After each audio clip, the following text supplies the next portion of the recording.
The apprentice's wish was not granted. She opened her eyes in a strange, empty place. Rocky ground stretched out on all sides, and she could vaguely see cliffs and stone towers rising around her through a thick mist. In the silent emptiness, Riverpaw hesitated to make a sound. There was a pit in her stomach telling her that eyes were out there, watching her, waiting for her to speak so they could draw closer. She swallowed, attempting to calm herself. As quietly as she could, she ventured toward into the mist. When there is danger, you keep moving, find shelter, or find an exit. She had only advanced a few paces before an eerie call rang through the air. The brown she-cat froze, eyes darting from side to side. A pebble clacked to the ground somewhere behind her, and the apprentice whipped around. Through the mist, a figure could be seen, slowly taking form as it stepped forward.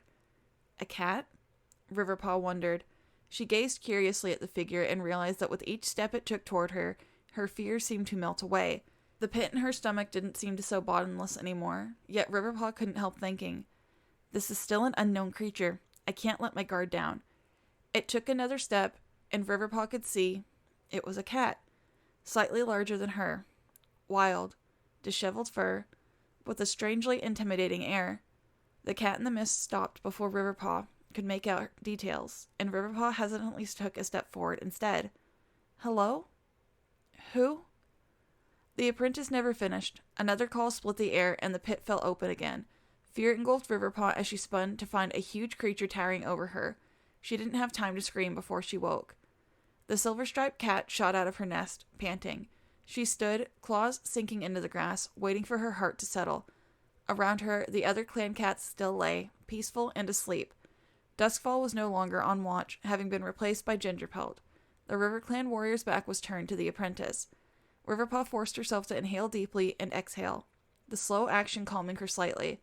She looked back at her place by the boulder, finding that Ashart had settled beside her while she slept. Riverpaw turned away, knowing that if she tried to go back to sleep, she would not succeed. Instead, the she-cat made her way into the trees. Perhaps night hunting would help her relax. She padded silently among the ferns, scenting the air for any trace of prey. The forest was quiet, save for the crickets singing in the grass. No breeze disturbed the leaves, and Riverpaw could hear no predators around her. Still, her heart continued to beat unsteadily, much to her frustration. At least it wasn't a dream about Mom again. The brown cat paused amongst the trees, staring at her paws. She shut her eyes, gritting her teeth, hating her own confusion. The fact that her dreams were always dominated by terrible reminders and omens, she was sick of it. She had wished for one night of real rest, and instead was greeted by a new mysterious figure. She didn't need it. She needed... "I need Stone and Echo," Riverpaw whispered to herself. She opened her eyes and looked past the foliage overhead, watching the stars shine against the deep blue blanket of the sky. Boo! Riverpaw's heart nearly leapt out of her chest, and the she-cat spun around, faced by two large golden eyes. Her jaw dropped open, and she stared at the tortoiseshell she-cat before her. "What?" Riverpaw gasped. "How?" "I scared you, right?" Echopaw laughed quietly.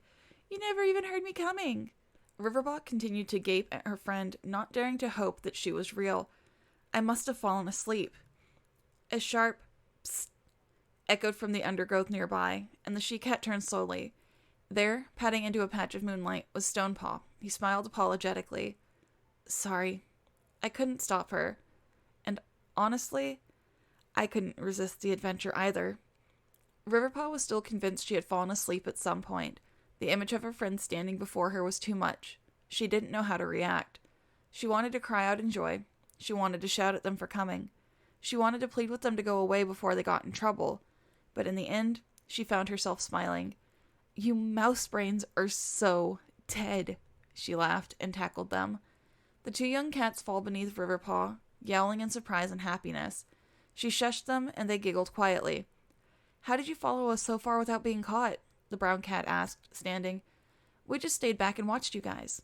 There were a few moments we almost lost you, especially in that two-leg place," Stonepaw explained. "That was like a maze.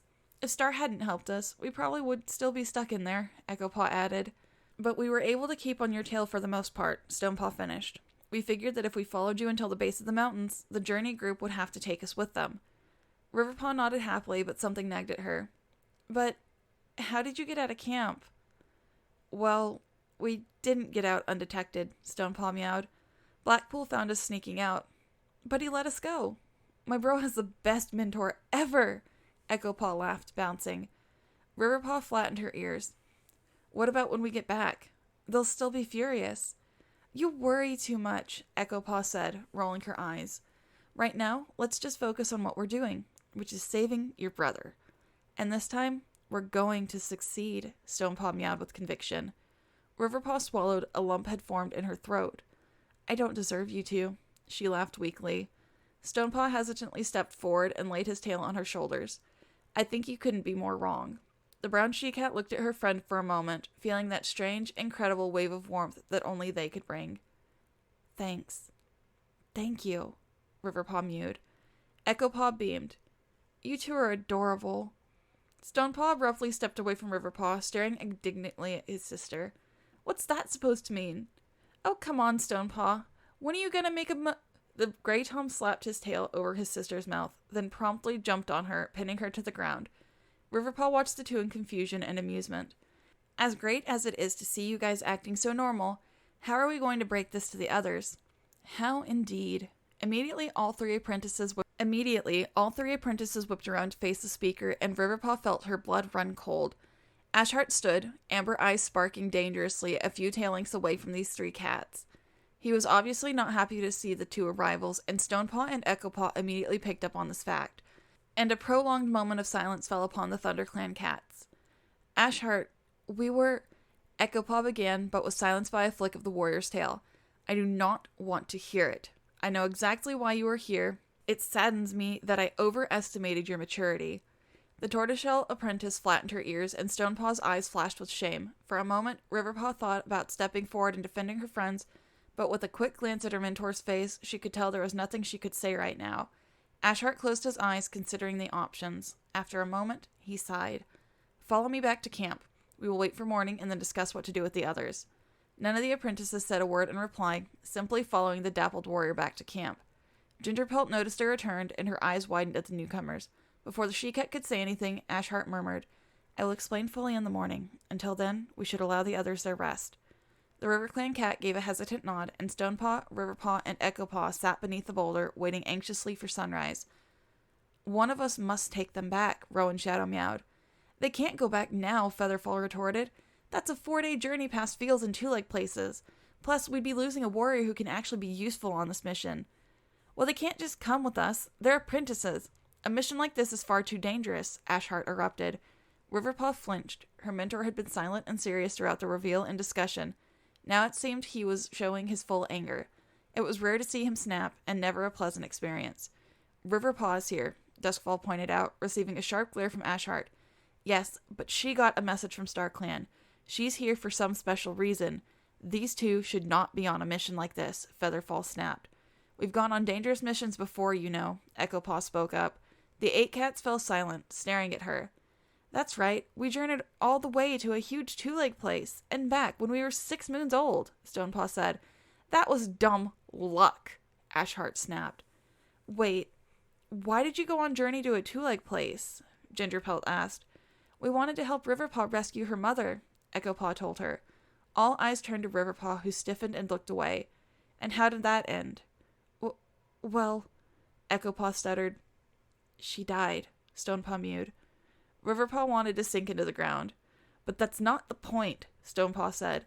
The point is, we made it all the way to a city and back, and the three of us did not get hurt.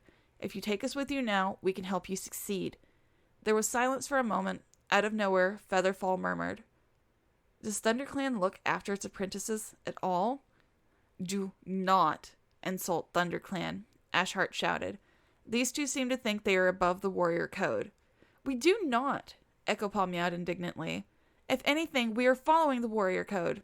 If you wanted to follow the code, you would be back in the ThunderClan camp, caring for your clan, Ashheart yelled.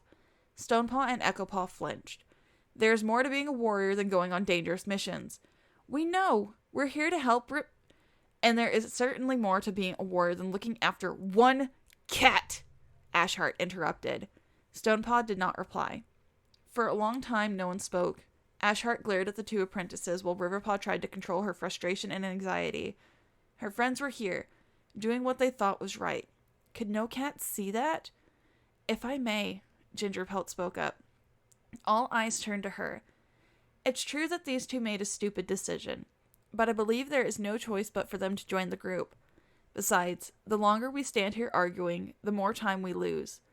Ashhart inhaled deeply, calming himself. You make a valid point, Gingerpelt. Stonepaw and Echopaw pricked their ears hopefully. Do not celebrate, Ashhart warned. When we return to the clans, there will certainly be punishment awaiting you. And Riverpaw?